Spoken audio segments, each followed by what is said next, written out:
July the 4th, 2 Kings 23:31 through 25:30. New king of Judah, Jehoahaz. His age when he became king, 23 years old. Length of his reign, 3 months in Jerusalem. His mother's name, Hamutal, the daughter of Jeremiah of Libnah. Character of his reign, evil, like the other kings who had preceded him. Pharaoh Necho jailed him at Riblah in Hamath to prevent his reigning in Jerusalem, and he levied a tax against Judah totaling $230,000. The Egyptian king then chose Eliakim, another of Josiah's sons, to reign in Jerusalem, and he changed his name to Jehoiakim. Then he took King Jehoahaz to Egypt, where he died. Jehoiakim taxed the people to get the money that the Pharaoh had demanded. New king of Judah, Jehoiakim. His age when he became king, 25 years old. Length of his reign, 11 years in Jerusalem. His mother's name, Zebidah, daughter of Pedaiah of Rumah. Character of his reign, evil, like the other kings preceding him. During the reign of King Jehoiakim, King Nebuchadnezzar of Babylon attacked Jerusalem. Jehoiakim surrendered and paid him tribute for 3 years, but then rebelled. And the Lord sent bands of Chaldeans, Syrians, Moabites, and Ammonites against Judah in order to destroy the nation, just as the Lord had warned through his prophets that he would. It is clear that these disasters befell Judah at the direct command of the Lord. He had decided to wipe Judah out of his sight because of the many sins of Manasseh, for he had filled Jerusalem with blood, and the Lord would not pardon it. The rest of the history of the life of Jehoiakim is recorded in the Annals of the Kings of Judah. When he died, his son Jehoiachin became the new king. The Egyptian pharaoh never returned after that, for the king of Babylon occupied the entire area claimed by Egypt, all of Judah from the brook of Egypt to the Euphrates River. New king of Judah, Jehoiachin. His age at the beginning of his reign, 18 years old. Length of his reign, 3 months in Jerusalem. Name of his mother, Nehushta, daughter of Elnathan, a citizen of Jerusalem. During his reign, the armies of King Nebuchadnezzar of Babylon besieged the city of Jerusalem. Nebuchadnezzar himself arrived during the siege, and King Jehoiachin, all of his officials, and the queen mother surrendered to him. The surrender was accepted, and Jehoiachin was imprisoned in Babylon during the 8th year of Nebuchadnezzar's reign. The Babylonians carried home all the treasures from the temple and the royal palace, and they cut apart all the gold bowls which King Solomon of Israel had placed in the temple at the Lord's directions. King Nebuchadnezzar took 10,000 captives from Jerusalem, including all the princes and the best of the soldiers, craftsmen, and smiths. So only the poorest and least skilled people were left in the land. Nebuchadnezzar took King Jehoiachin, his wives and officials, and the queen mother to Babylon. He also took 7,000 of the best troops and 1,000 craftsmen and smiths, all of whom were strong and fit for war. Then the king of Babylon appointed King Jehoiachin's great uncle, Mattaniah, to be the next king, and he changed his name to Zedekiah. New king of Judah, Zedekiah. His age when he became king, 21 years old. Length of his reign, 11 years in Jerusalem. His mother's name, Hamutal, daughter of Jeremiah of Libnah. Character of his reign, evil, like that of Jehoiakim. So the Lord finally, in his anger, destroyed the people of Jerusalem and Judah. But now King Zedekiah rebelled against the king of Babylon. Then King Nebuchadnezzar of Babylon mobilized his entire army and laid siege to Jerusalem, arriving on March 25th of the 9th year of the reign of King Zedekiah of Judah. The siege continued into the 11th year of his reign. The last food in the city was eaten on July 24th, and that night the king and his troops made a hole in the inner wall and fled out toward the Arabah through a gate that lay between the double walls near the king's garden. The Babylonian troops surrounding the city took out after him and captured him in the plains of Jericho, and all his men scattered. He was taken to Riblah, where he was tried and sentenced before the king of Babylon. He was forced to watch as his sons were killed before his eyes. Then his eyes were put out, and he was bound with chains and taken away to Babylon. General Nebuzaradan, the captain of the royal bodyguard, arrived at Jerusalem from Babylon on July 22nd of the 19th year of the reign of King Nebuchadnezzar. He burned down the temple, the palace, and all the other houses of any worth. He then supervised the Babylonian army in tearing down the walls of Jerusalem. The remainder of the people in the city and the Jewish deserters who had declared their allegiance to the king of Babylon were all taken as exiles to Babylon. But the poorest of the people were left to farm the land.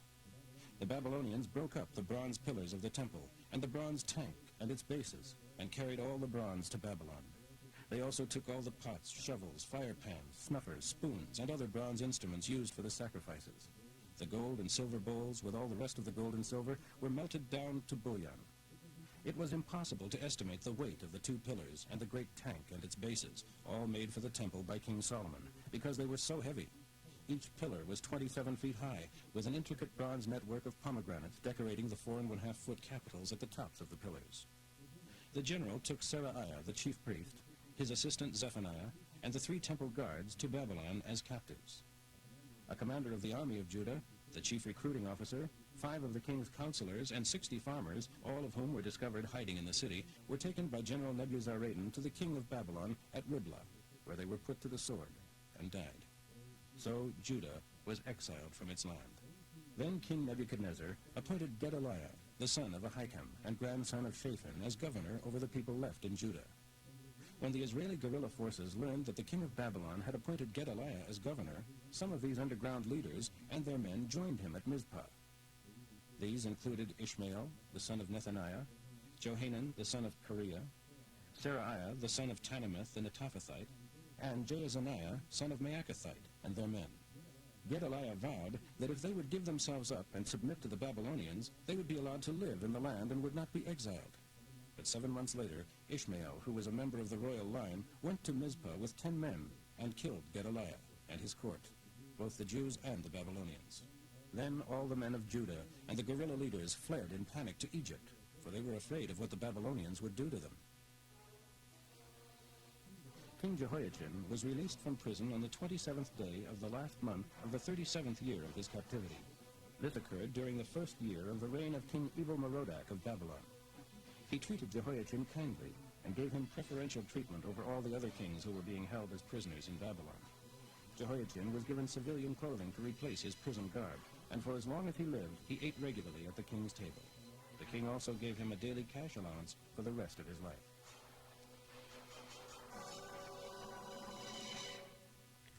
Acts 22:17 through 23:10. One day, after my return to Jerusalem, while I was praying in the temple, I fell into a trance and saw a vision of God saying to me, "Hurry, leave Jerusalem, for the people here won't believe you when you give them my message." "But Lord," I argued, "they certainly know that I imprisoned and beat those in every synagogue who believed on you. And when your witness Stephen was killed, I was standing there agreeing, keeping the coats they laid aside as they stoned him." But God said to me, "Leave Jerusalem, for I will send you far away to the Gentiles." The crowd listened until Paul came to that word. Then with one voice they shouted, "Away with this fellow! He isn't fit to live!" They yelled and threw their coats in the air and tossed up handfuls of dust. So the commander brought him inside and ordered him lashed with whips to make him confess his crime.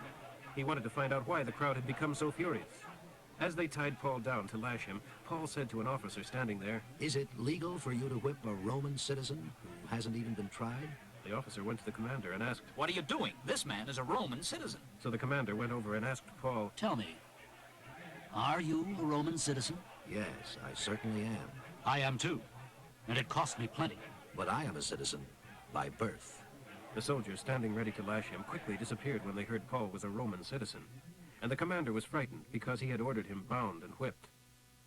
The next day the commander freed him from his chains and ordered the chief priests into session with the Jewish council. He had Paul brought in before them to try to find out what the trouble was all about. Gazing intently at the council, Paul began, "Brothers, I have always lived before God in all good conscience." Instantly, Ananias, the high priest, commanded those close to Paul to slap him on the mouth. "God shall slap you, you whitewashed pigpen. What kind of judge are you to break the law yourself by ordering me struck like that?" Those standing near Paul said to him, "Is that the way to talk to God's high priest?" "I didn't realize he was the high priest, brothers, for the scriptures say never speak evil of any of your rulers." Then Paul thought of something. Part of the council were Sadducees, and part were Pharisees. So he shouted, "Brothers, I am a Pharisee, as were all my ancestors, and I am being tried here today because I believe in the resurrection of the dead." This divided the council right down the middle, the Pharisees against the Sadducees. For the Sadducees say there is no resurrection, or angels, or even eternal spirit within us. But the Pharisees believe in all of these. So a great clamor arose. Some of the Jewish leaders jumped up to argue that Paul was all right. "We see nothing wrong with him. Perhaps a spirit or angel spoke to him there on the Damascus road." The shouting grew louder and louder, and the men were tugging at Paul from both sides, pulling him this way and that.